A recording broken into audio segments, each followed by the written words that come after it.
여러분 안녕하세요. 8월 8일 여의도 펀드매니저TV 금일 시장 전망 및 투자 전략 시작하도록 하겠습니다. 네, 오늘은 미국이 모처럼 월요일인데 반등해주는 그런 강세장으로 시장을 마쳤습니다. 지난주 내내 이제 주가가 계속 폭락을 하면서 뉴욕 주식시장에서 조정이 먼저 오면서 한국 주식시장에서도 악영향을 미쳤는데, 오늘은 반대로 상승 마감하면서 나름대로 기술적 반등이 일어났다, 이렇게 표현을 해야 될 것 같아요. 10일날 이제 CPI 발표 전까지 시장은 굉장히 박스권 안에서 조그만 어떤 그 뭐라 그럴까요, 단서 모멘텀으로 움직이는 그런 조그만 변동성들이 잔변동성이 나타나는 그러한 시장, 그리고 굉장히 개별 종목 상승세에 의존하는 그런 시장, 이렇게 미국 시장은 전망이 되는데, 오늘 그나마 반도체라든지 기술주 중심으로 반등이 나타나면서 오늘 한국 주식시장 반도체 쪽에 나름대로 희망을 불어넣어준 하루다, 이렇게 볼 수 있네요. 반대로 테슬라와 애플이 지속적으로 하락을 하면서 두 기둥이 서서히 무너지는 모습, 어제 우리나라 시장에서도 이제 에코프로가 무너지는 모습이 크게 나타났는데, 이제 106만 6천 원까지 빠진 거죠. 이 100만 원을 과연 에코프로가 지킬 수 있느냐, 제가 봐서 이 100만 원이 깨지면 시장 70만 원대까지 빠질 가능성도 충분하다, 이런 어떤 기로에 놓여 있다. 두 번째, 이제 에코프로에 대한 시장의 그 감흥, 흥분이 많이 사라져 버렸죠. 그리고 돈이 일단 지지난주에 8천억이 빠져나가면서 일단 원투펀치 카운트블러를 맞은 그런 상황, 뒤통수를 맞은 거죠.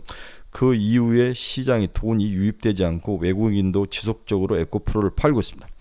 8월 11일부터 MSCI 지수에 편입이 돼서 8월 말까지 이제 MSCI 지수 편입에 대한 이벤트가 끝나면 동사는 과연 어떤 방향으로 갈지, 모든 선반영을 다 땡겨와서 반영을 했는데, 추가로 이것을 이길 수 있고 극복할 수 있는 그 모멘텀이 있을지 굉장히 퀘션 마크가 붙은 하루였다. 따라서 이제 에코프로가 하락을 하면서 우리나라 시장은 반대편에 있는 종목들이 올라오는데, 바이오, 초전도체와 같은 듣보잡들이 시장을 어지럽히는데, 과연 이런 것들의 연속성과 지속성에 대해서 우리가 어떤 생각을 가지고 접근을 해야 되는지 머리가 매우 복잡한, 겉은 평온한데 물속에서는 오리발질이 굉장히 심하게 일어나는 그러한 백조의 모습이다, 이렇게 볼 수 있습니다. 두 번째는 과연 돈은 지금 이제 어디로 흘러갈 것이냐. 일단 초전도체로 단기 투자가들이 코인처럼 주식을 하는 애들이 막 붙기 시작한 거죠. 하지만 늘 근본 없이 올랐던 종목은 내팽개친 결과가 좋지 않았다. 그러나 단기 시장적으로 이렇게 뭔가를 콱 끌어올려서 밈 주식하면서 끌고 올라가는 모습이 붙어 있는데, 용자만이 들어가서 이 전투를 참여할 수 있는 거죠. 네, 용기가 없는 사람은 지켜봐야 될 것 같습니다. 이 초전도체 앞날은 어떻게 될까? 곧 있으면 재연을 해야 될 것 같은데, 이게 만약에 실패로 끝난다면 충격은 상당히 크게 나타날 것이다, 이렇게 볼 수 있습니다. 따라서 향후 투자 전략 및 어떤 종목을 사야 되는지 머리가 복잡한 화요일 아침 시장이 시작됐습니다. 구독, 좋아요 많이 눌러주십시오. 네, 금일 새벽에 끝난 미국 주가 추이를 보면 다우는 1.16, 나스닥은 0.61, S&P 500은 0.9. 끝이 좋았다는 거죠. 네, 야구 선수도 그렇죠. 볼 끝이 좋은 선수들이 좋은 투수이듯이 막판 종가의 심리가 나쁘지 않게 끝났다, 이렇게 볼 수 있는 거죠. 네, 반도체주들이 나름대로 시장에서 선전한 하루였다, 이렇게 볼 수 있습니다. 오늘 시장 키포인트 한번 봅시다. S&P 500기업 85% 실적을 발표했는데 80%에서 예상을 상회하는 어닝 서프라이즈가 났다. 가이드라인이 낮아지면서 이건 이제는 중요치 않죠. 이제는 이게 이제 그렇게 감흥으로 다가서지는 않습니다. 뉴욕 연은 총재가 내년 금리 인하 이루어질 수도 있다, 네, 발언을 또 했네요. 윌리엄스 총재가 발언을 했습니다. 반대로 연준 이사는 강성 발언을 했는데, 뉴욕 연은 총재는 상당히 피벗에 대해서 언급을 한 거죠. 미국의 가솔린 가격과 모기지 금리를 합산한 지표라는 게 있는데, 저 뭔지는 모르겠죠. 이게 20년에 최고였다는 거죠. 상당히 미국 국민들에게 고통지수가 높은 상황이다. 서민들에게 고통지수가 높은 거죠. 이제 일론 머스크의 오른팔이 테슬라 CF인데 이분이 이제 사임을 한 거죠. 네, 이분이 사임을 하면서 주가가 크게 하락하는 모습, 1.5까지 하락하다 0.98인가로 좀 줄었는데, 테슬라가 상당히 위기에 좀 처해 있는 건, 뭔가 좀 나사가 빠진 듯한, 여기다가 앨런 머스크가 건강이 좀 안 좋아서 뭐 목에 디스크인가 뭔가를 허리 척추인가를 수술해야 된다, 뭐 MRI 찍고 있다, 뭐 이런 이야기도 들리는데 테슬라가 여러 악재가 겹쳐 있는 상황이다. 이 테슬라의 악재는 우리나라 2차 전지에 큰 영향을 미치죠. 어제도 우리나라 2차 전지 하락의 큰 원인 중에 하나가 테슬라의 주가 하락이었는데 오늘도 그렇게 좋아 보이지는 않습니다. 아람코 2분기 순이익이 전년비 40% 하락을 했다. 지멘스 CEO 품질 문제에 큰 손실이 있다. 신제품 출시를 연기하겠다. 운송업체 옐로우가 구제금융 불구하고 파산 신청을 했다. 운송업체가 파산하는 거 참 예외적이네요. 그렇죠? 페이팔의 스테이블 코인을 발행했다. 핀테크 최초이다. 이러한 짜질짜리한 뉴스가 나와 있습니다. 미국 주요 경제지표 한번 간단히 살펴봅시다. 달러지수 0.01% 상승, 거의 뭐 변동이 없었다는 거죠. 101.845. 금가격은 0.35% 하락. 미 국채금리를 한번 봅시다. 2년짜리는 4.768, 2.3bp가 하락을 했고 10년짜리는 2.5bp가 상승을 했습니다. 금리 이야기는 뒤에서 한번 다뤄주도록 하겠습니다. WTI는 0.47% 하락하며 82.7, 좀 안정을 찾는 모습이 보입니다. 테슬라가 0.95% 하락을 했어요. CFO의 갑작스러운 사임, 뭔가 문제가 있는 것 같아요. 서로 이야기를 사임 이유를 하지 않는데 서로 뭔가 문제가 갈등이 있거나 뭔가 문제가 있었던 것으로 보여집니다. 애플은 1.86% 하락하면 지속적으로 애플이 하락하는 모습은 좀 안타깝네요. 일단은 2차 핸드폰이 팔리지 않는 것은 사실인 것 같아요. 애플도 이제 혁신이 없어지면서 뭔가에 대해서 사람들이 기대하는 것들을 충족하지 못한 미래에 대한 플러스 알파의 기대감, 삼성전자가 이런 벽에 부딪힌 것처럼 애플도 이제 이런 벽에 부딪히는 모습이 나타나고 있는 거죠. 우리의 엔비디아는 450달러 여전히 굳건하게 지켜줍니다. 452.82달러. 제가 여러 번 엔비디아의 8월 하순경의 실적 발표가 너무너무 중요하다. 이 엔비디아가 이 시장에서 뭔가 미래 성장력이 있는 기업들에 대해서 이 심리를 돌려놓지 못하면 이 장은 문을 닫고 줄여야 된다. 포지션을 줄여야 된다. 이 이야기를 제가 여러 번 해드렸습니다. TSMC도 0.28% 하락. 마이크론 테크놀로지는 0.69% 하락을 했네요. 네, 메타 플랫폼스는 1.75% 상승. 노블록스 0.49% 상승. 비트코인도 여전히 29,000이 깨질까 말까 하는 29,133달러를 지나가고 있습니다.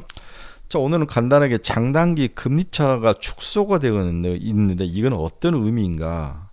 장단기 미국의 2년짜리와 10년짜리의 장기금리와 단기금리 차이가 마이너스로 엄청 벌어졌다가 최근 이제 축소가 되고 있는데 과연 시장에서, 그리고 우리는 이걸 어떻게 해석을 해야 되는지 모 애널리스트가 쓴 자료를 한번 요약해 드리겠습니다.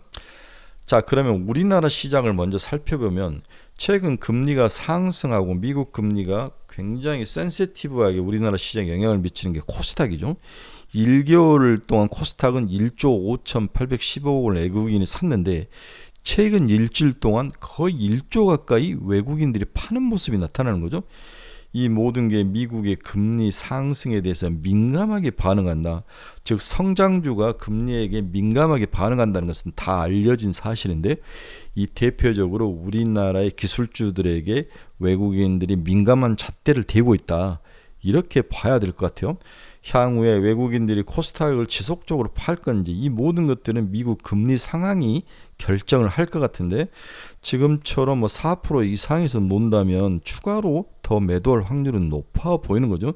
따라서 금리 상승에 가장 취약하는 게 반도체와 전기전자와 그 다음에 뭐 돈을 빌려서 투자를 하는 제약바이오인데 제약바이오는 그동안 밑에 눌려 있었기 때문에 반대편 밸런스를 맞추는 과정에서 돈이 그쪽으로 일부 쏠려 들어가고 어제는 미국의 제약바이오도 나쁘지는 않았죠.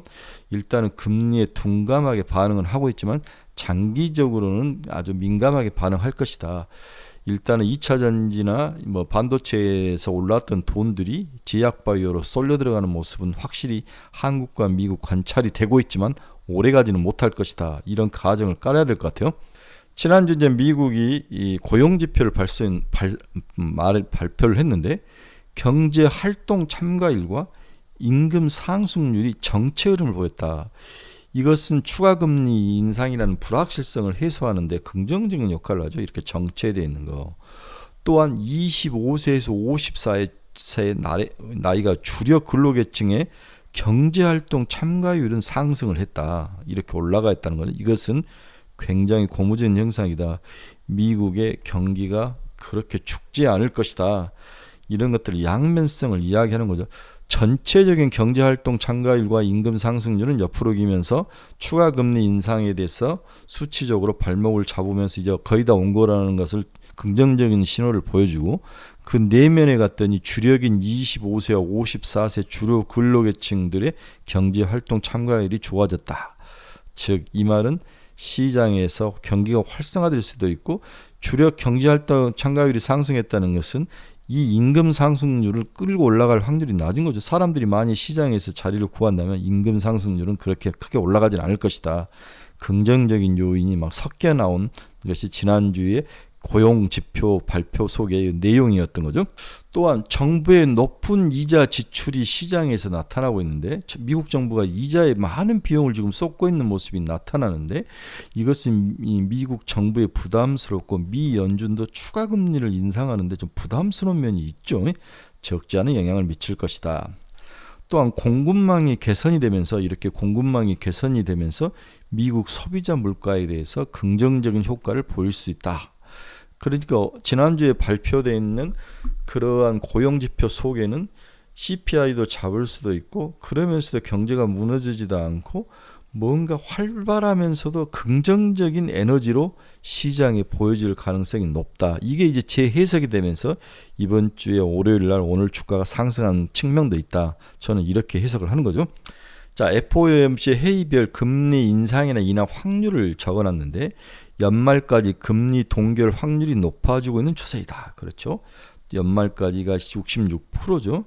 그 다음에 이제 5.25에서 5.5가 지금 이 우리 라인대에 들어가 있는데, 갈수록 이게 좀 확률이 빠지면서 반대로 금리 인하 쪽으로 확률이 높아지는 그런 모습, 이런 모습이 내년 모습이 지금 관찰되고 있는 게 지금 현재 FOMC 회의에 나타나는 사람들의 기대 수익률인 거죠. 자, 최근에 2년물 금리는 내려가고 10년물 금리는 올라가는, 이건 10년물 금리는 올라가고 2년물은 살짝 내려오는 이러한 모습. 그러면서 스프레드가 100bp까지 벌어졌다가 지금 60bp까지 좁혀지는 이러한 현상이 시장에 나타나고 있는데, 과연 이렇게 미국의 장단기 금리차가 100bp까지 벌어졌다가 다시 60bp 수준으로 좁혀졌을 때, 이걸 우리는 과연 시장에서 어떻게 해석을 해야 되느냐. 이 해석에 대한 문제는 중요한 문제죠. 제가 여러분들에게 여러 번 이야기했지만 금리는 자산을 배분하는 기능이 있다고 그랬죠. 금리의 수준에 따라서 주식과 채권과 부동산, 기타 자산으로 자금이 크게 쏠려서 왔다 갔다 하는 그 자산의 배분의 기능이 있기 때문에 금리의 변화와 금리의 움직임은 굉장히 너브스하게 벌어야 된다. 그리고 어느 수준 임계점들을 넘거나 빠지거나 이럴 때에 자산 시장에서 큰 변화들이 있기 때문에 주의를 해야 된다. 따라서 최근 장단기 금리 스프레드 역전폭이 축소된 현상은 어떻게 해석을 해야 되냐. 경기가 연착륙하고 있다. 물가 압력이 둔화되고 있다. 그리고 미 연준이 금리를 동결하고 있다. 이 퍼즐을 맞추기 위한 반영으로 해석을 하는 게 맞다. 즉 긍정적으로 해석을 하는 게 맞다. 즉 2년짜리는 금리가 멈추면서 이제 하락을 하는 거죠. 향후에 추가로 금리 인상 가능성이 없다. 10년짜리가 금리가 올라간다는 것은 경기가 나쁘지 않다. 이렇게 해석을 해야 되는 거죠. 따라서 경기 연착륙, 물가 압력 둔화, 그리고 미국의 연준의 금리 동결, 이 세 가지 의미를 다 반영한 게 미국 10년과 2년의 금리 차이의 축소다. 이렇게 스프레드가 축소다. 이렇게 이해를 하셔야 될 것 같아요. 자, 마지막으로 오늘 시장 결론 한번 봅시다. 10일 CPI를 앞두고 눈치를 보는 상황이 전개 중이죠. 미국은 그나마 전주에 너무 많이 빠졌기 때문에 기술적 반등이 일어났다. 특히 2차 전지와 제약바이오, 반도체와 제약바이오를 중심으로 주가가 상승했기 때문에 오늘 우리나라 시장에서도 반도체와 제약바이오를 중심으로 주가가 오를 확률이 높아 보인다. 2차 전지발 조정 양세 연속성이 얼마나 지속될지 제가 중요하다. 그래서 지금 106만 원에 와 있는 에코프로가 100만 원을 지킬 수 있을 건지, 이 100만 원이 깨질라 말라 했을 때 개인들의 자금이 들어올지 말지, 이런 것들이 중요한데 저는 굉장히 회의적이죠. 오늘 아침 미국발 테슬라의 주가 하락은 한국 2차전지 섹터에 악재로 작용할 가능성이 높아 보입니다. 이 틈바구니를 초전도체라는 듣보잡으로 이러한 상상하지 못한 미래 기술이 시장의 변동성을 높이는데, 이건 근본 없는 종목들은 늘 내팽개치기 마련입니다. 결국 가서 내팽개치는데 우리는 이 결과론을 보고 투자를 하면 안 되죠. 세상 사람들이 여기에 대해서 열광을 하고 뭔가에서 주가를 움직였다면 용자들은 쫓아가야 되죠. 네, 저는 그렇게 봅니다. 시장 변화에 탄력적으로 봐라. 그러나 결국 길게 봐서는 내팽개치더라. 다음 두 번째로 로봇과 제약바이오, 그리고 한 달째 조정을 걷고 있는 반도체가 2차 전지를 과연 대시를 할 만큼 매력적이냐. 이들이 매력을 많이 잃어버린 이유가 숫자, 즉 자신을 증명할 이 숫자가 없다는 게 가장 큰 약점으로 적용을 했는데, 따라서 숫자가 뒷받침되지 않으면 2차 전지처럼 오래 달리고 강하게 높게 달릴 수가 없는 거죠. 에너지가 부족하다는 거죠. 따라서 시장은 2차 전지가 좀 슬로우할 때 로봇, 제약바이오, 기타 종목들이 시장을 끌고 가는 초전도체, 2차 전지가 추가로 하락할 때 이들이 반대편에서 추가로 상승을 할 수 있는 거냐, 이 문제는 좀 지켜봐야 될 것 같아요. 왜 그러냐면 이들이 숫자로 증명할 능력이 부족하기 때문이죠. 현재 일부 자금이, 저는 또 두 번째로 자금의 움직임을 이야기하고 싶은데, 로봇, 제약바이오, 화장품 등으로 유입되고 있는 흔적이 나타나 보이죠. 네. 따라서 이들의 지구력에 한계가 있어 보입니다. 따라서 시장이 박스권 하단을 좀 열어놓고 밑으로 내려올 가능성이 있어 보인다. 당분간 약보합세를 보일 확률을, 오르더라도 지속적으로 오르는 섹터와 종목은 쉽게 찾아보기는 힘들 것이다. 로봇, 제약바이오 등 이런 단기 투자가들, 이 분야에서 단기 투자가들은 적정 수익률 오면 이익 실현을 해라. 대신 장기 투자가들은 30% 정도 이익 실현을 하고 나머지는 지속 보유를 추천한다. 특히 로봇은 바닥에서 1차 상승을 마친 관계로 우리 대표적으로 레인보우 로보틱스가 15만 원이 꼭대기였는데 여기까지 오는 게 일단 척하다 걸리죠. 어제 10% 넘게 상승하다가 토해내는 모습이 나타난 윗꼬리가 달리는데, 추가 상승을 위해서는 에너지가 필요하다. 이 모멘텀을 발견하기 전까지 그렇게 V자를 그리며 추가로 상승하기에는 힘이 딸려 보인다. 이렇게 저는 보는 거죠. 따라서 오늘 정도 올라가면 2차 전지, 로봇 관련 종목들, 제약바이오는 어느 정도 이익을 실현해야 되는 게 아닌가, 그런 생각을 여러분들에게 전해주고 싶네요. 이제 이 시장을 마지막을 돌려 세우는 것은 엔비디아 실적 발표밖에 없다. 이게 이제 24일이나 25일 사이에 발표가 있는데, 이때 시장, 엔비디아의 그 브라이트하고 시장을 끌고 갈 그 파워가 있다면 시장은 다시 한번 반도체를 중심으로 상승할 가능성이 높아 보인다. 지금 엔비디아가 아까도 봤던 $450를 강하게 지키고 있다는 것은 미국 시장에서도 여기에 대한 기대감이 남아있다고 봐야 되는 거죠. 그래서 이 썸머넬리의 마지막은 엔비디아와 이 여파가 한국 시장에서 이 여파로 올라가는 것이 장식을 할 것이다. 결국 반도체가 이 장의 마지막을 장식할 것이다. 이렇게 예상을 해보는 거죠. 오늘은 미국 시장이 기술적 반등을 해주면서 우리나라 시장도 그렇게 어려운 장은 아닐 것 같다. 충분히 기술적 반등이 나타나고, 어느 종목이냐, 저는 반도체와 제약바이오 쪽으로 돈이 몰릴 것이다. 로봇, 반도체, 제약바이오, 로봇은 그동안 많이 올랐으니까 반도체 관련주와 서프라이 체인에 있는 기업과 그 다음에 제약바이오가 시장을 이끌 것이다. 이렇게 보는 거죠. 자, 투자의 방향성을 잃어버린 사람들 저희 카페로 오십시오. 그리고 가지고 있는 종목에 대해서 상담이 필요하신 분들 저희 카페로 오십시오. 그리고 뭔가 이 이후에 뭔가를 추천받고 싶고 뭔가를 관심 갖는 종목을 보고 싶으신 분도 저희 카페로 오시면 여러분들에게 많은 도움을 주는 엣지 있는 그러한 인사이트를 제공해 줄 거로 믿습니다. 네, 즐거운 여름 휴가가 진행이 되고 있습니다. 또 태풍이 올라오죠. 가장 핵심인 8월 15일 날 끼고 마지막이지 여름 휴가의 하이라이트가 있는데 태풍이 올라온다는데 좀 걱정입니다. 우리나라를 정통으로 관통해서 갈 것 같아요. 이 상황, 또 잼버리 쪽에서 이제 철수가 되고, 중요한 건 안전이죠. 안전. 사람들이 안전. 멀리 외국에서 자녀들을 보내신 분들의 안전. 이걸 우리가 보호해 줄 책임이 있는 거죠. 주최 측이. 그 다음에 마지막을 좀 좋은 추억을 가지고, 앞부분에 고생했던 것도 좋은데 뒷부분에서 더 즐거운 추억이 있으면, 고생과 즐거움이 섞여 있으면 이야기거리가 많은 거죠. 네. 물론 걔들의 그 잼버린 청소년들의 그 발에 물린 그 모습들을 보면 되게 가슴이 아프더라고요. 왜 저렇게 좀 더 좋게 할 수 있었는데, 우리나라의 좋은 모습을 좀 준비할 수 있었는 안타까운 점이 있습니다.